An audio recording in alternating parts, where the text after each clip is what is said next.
প্রায় ১৫ বছর পর বাংলাদেশ সফরে ঢাকায় আসছেন পাকিস্তানের বাণিজ্যমন্ত্রী জাম কামাল খান।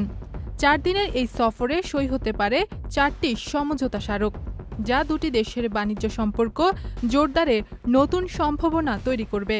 বুধবার রাত 11:30টায় ঢাকায় পৌঁছাবেন পাকিস্তানের বাণিজ্যমন্ত্রী জাম কামাল খান। সফরকালে তিনি বাণিজ্য মন্ত্রণালয় সহ সরকারের বিভিন্ন দফতরের প্রতিনিধি, ব্যবসায়ী সংগঠন ও চেম্বার্স অফ কমার্স নেতাদের সঙ্গে বৈঠক করবেন। ৪ দিনের সফরে বৃহস্পতিবার ঢাকায় সরকারি উপদেষ্টা ও ঢাকা চেম্বার্স অফ কমার্সের নেতাদের সঙ্গে বৈঠক শেষে তিনি যাবেন চট্টগ্রামে।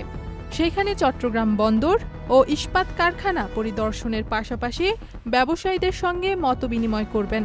শনিবার টাঙ্গাইলে স্কয়ার ফার্মাসিউটিক্যালসের কারখানা ঘুরে দেখবেন তিনি।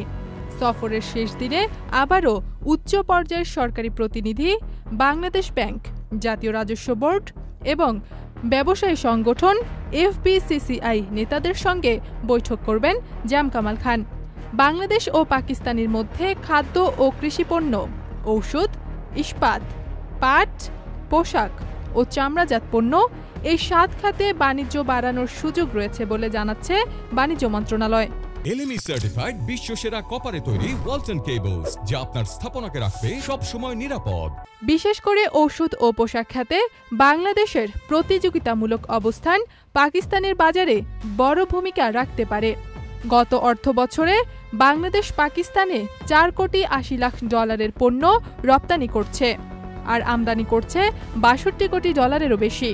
বিশেষজ্ঞরা বলছেন, এই সফর সফল হলে দুই দেশের বাণিজ্য ঘাটতি কমে আসবে এবং বন্ধ থাকা দ্বিপাক্ষিক সম্পর্ক নতুন গতি পাবে। জাম কামাল খানের এই সফরকে বাংলাদেশ দেখছে বাণিজ্য সম্পর্ক জোরদারের গুরুত্বপূর্ণ এক সুযোগ হিসেবে। ইথিলা কবির প্রমা, চ্যানেল আই।